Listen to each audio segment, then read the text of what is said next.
नमस्कार, प्रतिदिन दैनिक अखबार संपादकीय ऑडियो में आपका स्वागत है। अब हेडलाइन सुनिए।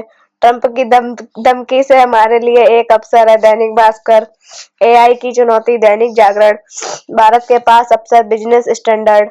निर्णायक लड़ाई में आगे बढ़ता देश, राष्ट्रीय सहारा। उच्च शिक्षा सुधार, हिंदुस्तान।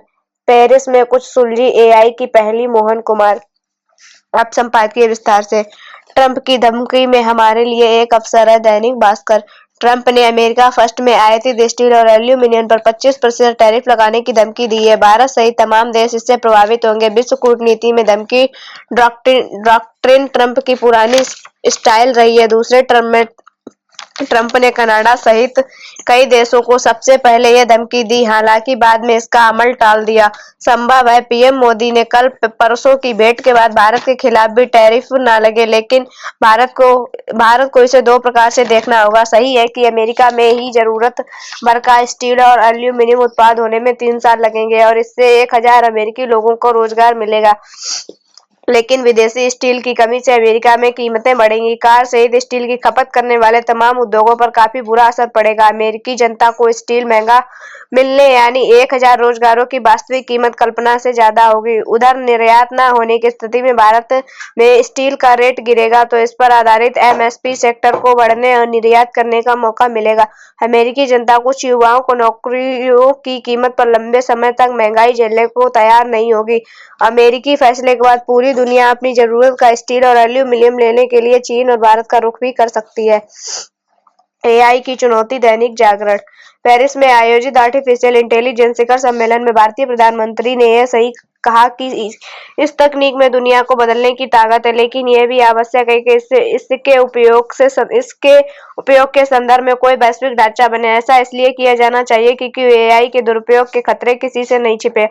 अभी एआई का उपयोग अपने प्रारंभिक चरण में ही है, लेकिन उससे पैदा होने वाली कई चुनौतियों ने सुर उठा लिया है।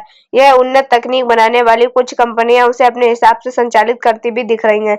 इस तकनीक का मनमाना इस्तेमाल न होने पाए, इसके लिए अंतर्राष्ट्रीय समुदाय को कोई प्रभावी तंत्र इसलिए बनाना होगा क्योंकि अमेरिका की कुछ बड़ी तकनीकी कंपनियों ने सूचना संचार में अपना एकाधिकार स्थापित कर लिया है। उसने एकाधिकार और उनकी मनमानी से निपटना विश्व के तमाम देशों के लिए मुश्किल हो रहा है।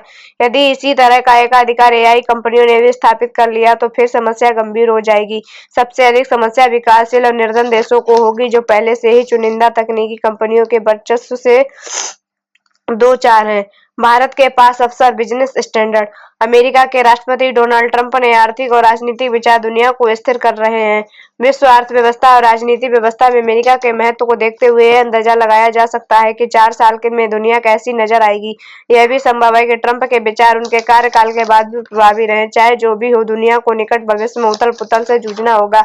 विभिन्न देशों को अपने हितों की रक्षा के लिए बातचीत और बदलावों के वास्ते तैयार करना होगा। प्रधानमंत्री नरेंद्र मोदी ने इस सप्ताह में होने वाली अमेरिकी यात्रा भारत को शुरुआती अवसर मुहैया करा रखी है ताकि वह अमेरिका के नए प्रशासन के समक्ष अपना रुख स्पष्ट कर सके। दोनों नेताओं के बीच बैठक उस समय हो रही है जब अन्य बातों के अलावा अमेरिका ने कहीं भी स्टील आयात पर 25% शुल्क लगा दिया है। इससे पहले ट्रंप ने चीन पर 10% शुल्क लगाया था और मैक्सिको तथा कनाडा पर शुल्क लगाने की धमकी दी थी।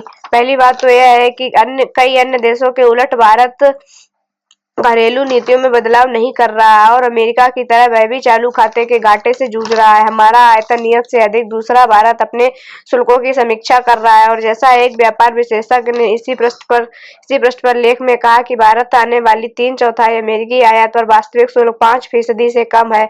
जरूरत पड़ने पर भारत को टैरिफ और आयात स्रोत की समीक्षा को तैयार रहना चाहिए।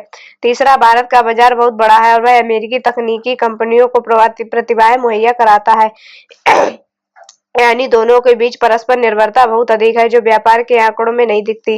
अंत में अर्थशास्त्र और भू राजनीति आपस में संबंध है। कम से कम चीन के संदर्भ में तो ऐसा ही है। ऐसे में आपसी सहयोग भारत और अमेरिका दोनों के हित में है। निर्णायक लड़ाई में आगे बढ़ता देश, राष्ट्रीय सहारा। प्रमोद भार्गव। छत्तीसगढ़ के बीजापुर जिले में सुरक्षा बलों के नक्सल विरोधी अभियान में बड़ी सफलता मिली है।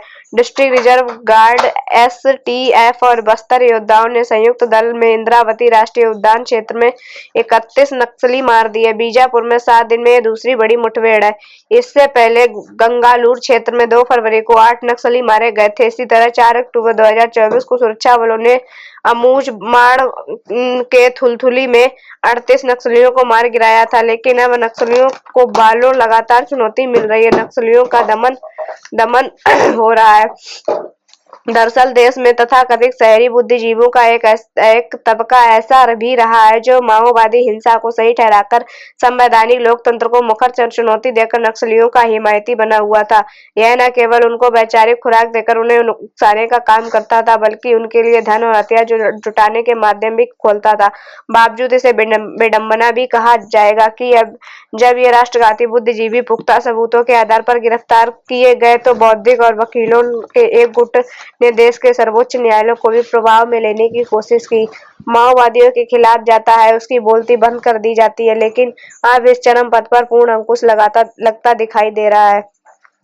उच्च शिक्षा सुधार हिंदुस्तान भारतीय विश्वविद्यालयों में बड़े पैमाने पर सुधार की जरूरत है और नीति आयोग की हालिया रिपोर्ट ने इस जरूरत की तस्दीक की है। सबसे खास बात यह है कि नई शिक्षा नीति के तहत नीति आयोग ने कुछ अच्छी सिफारिशें की हैं, जिन्हें अगर ठीक से लागू किया जाए भारत में राज्य स्तर पर काम कर रहे उच्च शिक्षण संस्थानों का कायाकल्प हो जाएगा। सिफारिशों का मुख्य जोर उच्च शिक्षा की गुणवत्ता में सुधार का है। भारत की विशाल आबादी को कुशल बनाकर एक विकसित भारत का निर्माण संभव है और नीति आयोग ने अगर इस जरूरत को समझ लिया तो प्रशंसा होनी चाहिए। राज्यों के अधीन विश्वविद्यालयों में संकाय भर्ती प्रक्रिया के साथ ही मान्यता प्रक्रिया में भी सुधार होना चाहिए।